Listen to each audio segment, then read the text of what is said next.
Very very welcome to all साथियों। Exam fighter number 1 पे आप सभी का हार्दिक स्वागत है। एमपी असिस्टेंट प्रोफेसर एग्जाम 2024 के क्लास में स्वागत है। और एग्जाम्स कब है आपका? सेकेंड फेज का एग्जाम 4 अगस्त 2024 को है। तो इसके लिए एग्जाम फाइटर नंबर 1 पे लगातार क्लासेस जारी है। और क्लासेस को जो हम लोग कर रहे हैं ना, प्रैक्टिस सेट के माध्यम से सॉल्व कर रहे हैं, ताकि कम समय में आपका ज़्यादा से ज़्यादा प्रिपरेशन हो सके। क्योंकि पिछले फर्स्ट फेज के लिए जो हमने प्रैक्टिस सेट चलाया था, वहाँ 12 से 14 प्रश्न लड़े थे। और उम्मीद करता हूँ इस बार जिस प्रकार आइडिया मिल चुका है किस प्रकार का प्रश्न पूछा जाएगा, 20 से ज़्यादा प्रश्न आपको प्रैक्टिस सेट से ही मिल जाएगा। मीन्स आपको एक्स्ट्रा बहुत ज़्यादा पढ़ने का जरूरत भी नहीं पड़ेगा। सीधे सिर्फ अगर आपका जीरो प्रिपरेशन है तो भी आप प्रैक्टिस सेट के माध्यम से अपना अच्छा प्रदर्शन कर सकते हैं पेपर 1 में। तो चलिए पेपर 1 के एक प्रैक्टिस सेट को सॉल्व करते हैं। और ये सेक्शन जो हमारा है, ये सेक्शन आपका आईसीटी का है ना, इंफॉर्मेशन एंड कम्युनिकेशन टेक्नोलॉजी, सूचना एवं संचार प्रौद्योगिकी का एक बहुत ही महत्वपूर्ण टॉपिक है, इंटरनेट एवं सोशल नेटवर्किंग साइट। इंटरनेट एवं सोशल नेटवर्किंग साइट, इसी से रिलेटेड प्रैक्टिस सेट को हम लोग सॉल्व करने वाले हैं। तो चलिए स्टार्ट करते हैं क्लासेस को। पहला प्रश्न आपके सामने, निम्नलिखित में से इंटरनेट की व्याख्या करने वाले पद हैं। इंटरनेट की व्याख्या करने वाला पद निम्नलिखित में से कौन सा है? तो इंटरकनेक्टेड नेटवर्क, नेटवर्कों का नेटवर्क, वाइड एरिया नेटवर्क। तो जी हाँ, सभी ये है ना, सभी इंटरनेट की ही व्याख्या करने वाले शब्द हैं। यानी इसका राइट आंसर क्या हो जाएगा? राइट आंसर आपका डी हो जाएगा। Right answer D number. चलिए नेक्स्ट, इंटरनेट में डेटा को एक जगह से दूसरे जगह भेजने के लिए किसका प्रयोग करते हैं? इंटरनेट में डेटा को एक जगह से दूसरे जगह भेजने के लिए हम लोग किसका प्रयोग करते हैं? Internet protocol, IP, client server architecture, browser या उपरोक्त सभी। तो इंटरनेट में डेटा को एक जगह से दूसरी जगह भेजने के लिए हम लोग प्रयोग करते हैं आईपी, इंटरनेट प्रोटोकॉल। ए नंबर आपका राइट आंसर बनेगा। नेक्स्ट, वह कंप्यूटर जिसमें इंटरनेट के माध्यम से खोजी जाने वाली सूचना स्टोर रहती है, उसे क्या कहते हैं? यानी वह कंप्यूटर जिसमें इंटरनेट के माध्यम से खोजी जाने वाली सूचना स्टोर रहती है, उसे क्या कहते हैं? इंटरनेट प्रोटोकॉल, हब, ब्राउजर या सर्वर। तो जी हाँ, उसे सर्वर कहते हैं, क्योंकि सर्वर से ही आपका जो सूचना स्टोर रहती है वही एक्सप्लोर होती है। तो डी नंबर आपका राइट आंसर बनेगा यहाँ पर। नेक्स्ट, इंटरनेट का पिता किसे कहा जाता है? फादर ऑफ इंटरनेट, काफ़ी फेमस क्वेश्चन है। Tim Berners Lee, Vint Cerf, Larry Page या जैक डॉर्सी। तो विंडसर्फ, फादर ऑफ इंटरनेट कौन कहलाते हैं? विंडसर्फ। बी नंबर आपका आंसर हो जाएगा। नेक्स्ट, अमेरिकी कंप्यूटर वैज्ञानिकों विंडसर्फ और कहान ने इंटरनेट की शुरुआत में दो कंप्यूटरों को आपस में जोड़ने के लिए किस प्रोटोकॉल का प्रयोग किया? जैसे हमने कहा पिछले प्रश्नों में कि फादर ऑफ इंटरनेट विंडसर्फ है, इन्हें पहली बार क्या किया, किस प्रकार दो कंप्यूटर को जोड़ा और इंटरनेट का कह सकते हैं कि आविष्कार किया। तो उसने किस प्रोटोकॉल का उपयोग किया था? आपसे पूछा था किस प्रोटोकॉल का उसने उपयोग किया था। तो चलिए देखते हैं वो कौन सा है। टीसीपी, एचटीटीपी, एफटीपी या फिर अर्पानेट, ये सभी क्या है? इंटरनेट प्रोटोकॉल है। ये भी आपसे पूछा सकता है कि ना टीसीपी, एचटीटीपी, एफटीपी क्या है? तो इंटरनेट प्रोटोकॉल है। तो किस प्रोटोकॉल का उसने प्रयोग किया था, ये पूछा जा रहा है। तो किया था उसने टीसीपी का। तो टीसीपी का फुल फॉर्म भी कभी कभी आपसे पूछा जा सकता है, तो याद कर लीजिए, ट्रांसमीटर कंट्रोल प्रोटोकॉल। टीसीपी का फुल फॉर्म क्या हो गया? टी और सी का याद रखिए, टी से हो गया ट्रांसमिशन और सी से हो गया कंट्रोल, ट्रांसमिशन कंट्रोल प्रोटोकॉल। ए नंबर आपका राइट आंसर। इसी का पहली बार प्रयोग किया था। नेक्स्ट, भारत में किस कंपनी ने सर्वप्रथम इंटरनेट को आम नागरिकों के लॉन्च किया? बहुत ही इंपॉर्टेंट प्रश्न। भारत में किस कंपनी ने सर्वप्रथम इंटरनेट को आम नागरिकों के लॉन्च किया? तो हॉटमेल, जीमेल, बीएसएनएल या फिर एमटीएनएल। तो आपका आंसर क्या हो जाएगा? बीएसएनएल। बीएसएनएल भले ही आज लुप्त के कगार पर चला गया है, लेकिन लोगों को इंटरनेट देने का पहला काम बीएसएनएल ने ही किया था। नेक्स्ट, इंटरनेट किसके अधिकार क्षेत्र में कार्य करता है? यानी इंटरनेट किसके कंट्रोल में कार्य करता है? आपके ऑप्शन है संयुक्त राष्ट्र यानी UNO, world wide web, Google या किसी के स्वामित्व में नहीं।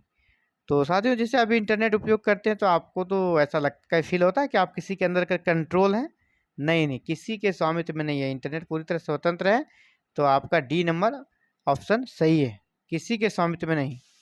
नेक्स्ट, इंटरनेट सर्विस प्रोवाइडर, जिसको शॉर्ट में क्या कहते हैं, आईएसपी। आईएसपी क्या हो गया, इंटरनेट सर्विस प्रोवाइडर से क्या तात्पर्य है ना।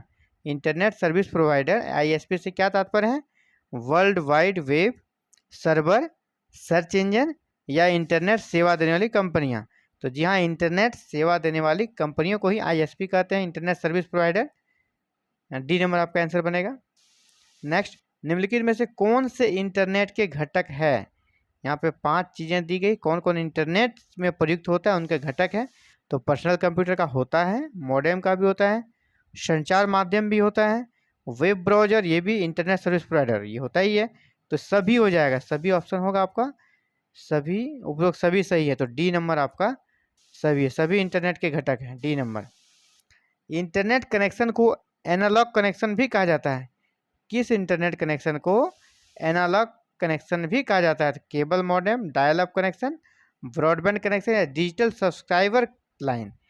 तो एनालॉग कनेक्शन जो होता है, सबसे आरंभिक जो इंटरनेट कनेक्शन हुआ करता था डायल अप कनेक्शन, इसी को कहा जाता है एनालॉग कनेक्शन। और यहाँ पर एक टेलीफोन का होना जरूरी था, साथ में एक टेलीफोन लैंडलाइन यहाँ पर कनेक्शन किया जाता था, तभी ये चलता था। यह आरंभिक चरण में था, लेकिन अभी इनका अस्तित्व खत्म हो चुका है।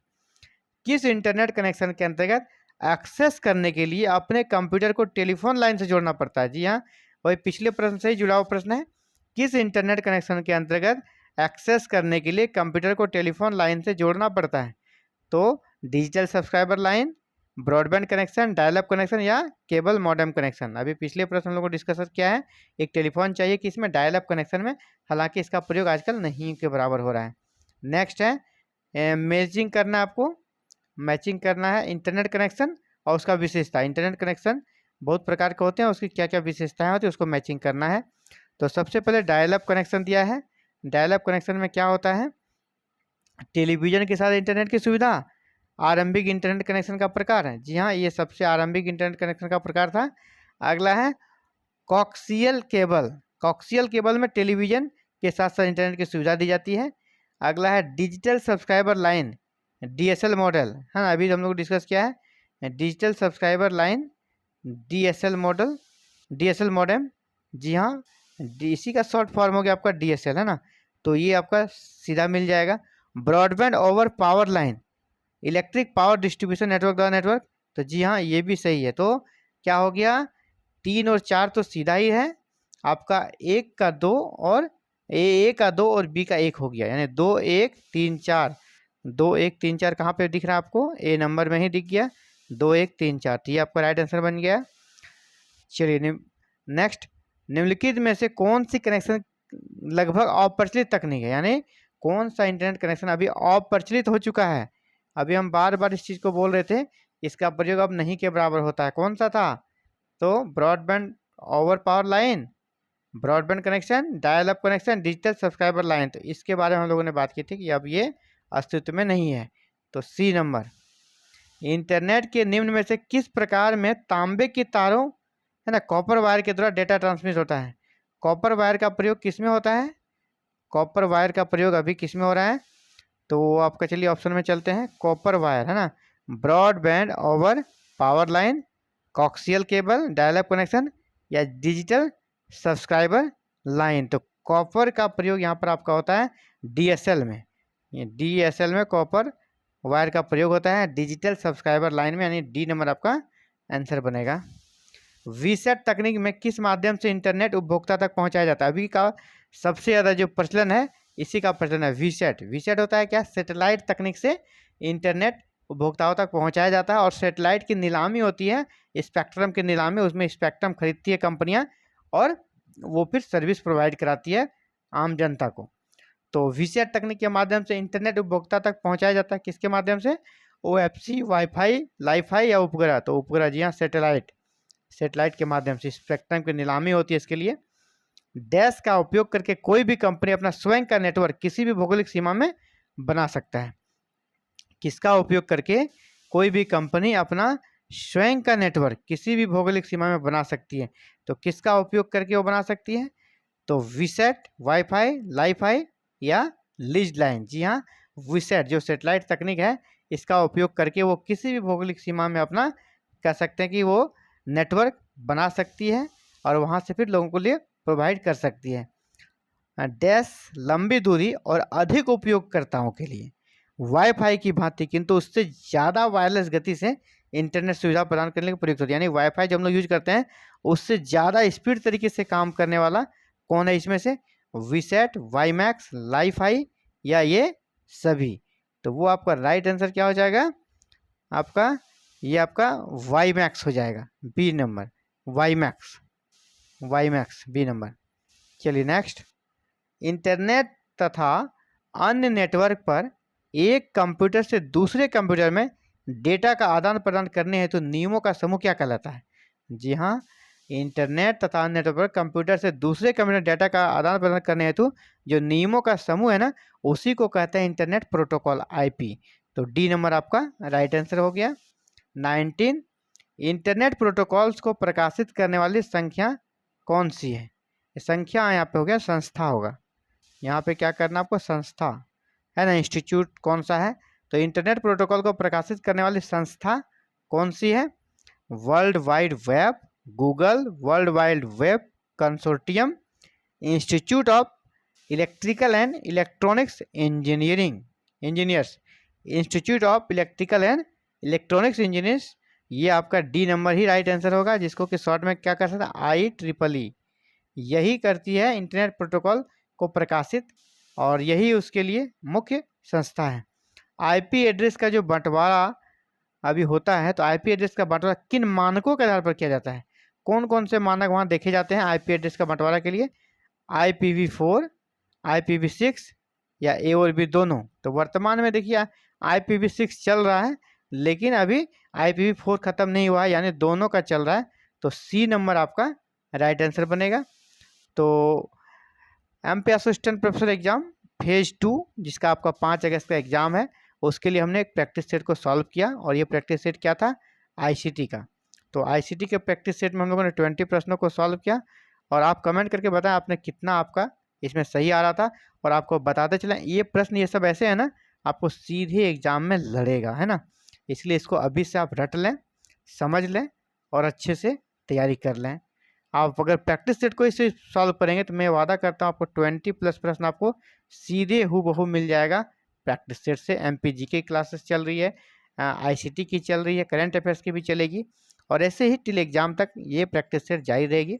और आप अगर चैनल पर नए, चैनल को सब्सक्राइब करें, बेल आइकन को प्रेस करके ऑल बटन को क्लिक कर लें और फ्री में, है ना, फ्री में आप प्रैक्टिस सेट लगाएं, कोई दिक्कत नहीं है। तो चलिए, thank you very very much for watching this video and connecting with exam fighter number 1। कल मिलते हैं एक नए प्रैक्टिस सेट के साथ। Thank you very very much for watching this video and connecting with exam fighter number 1।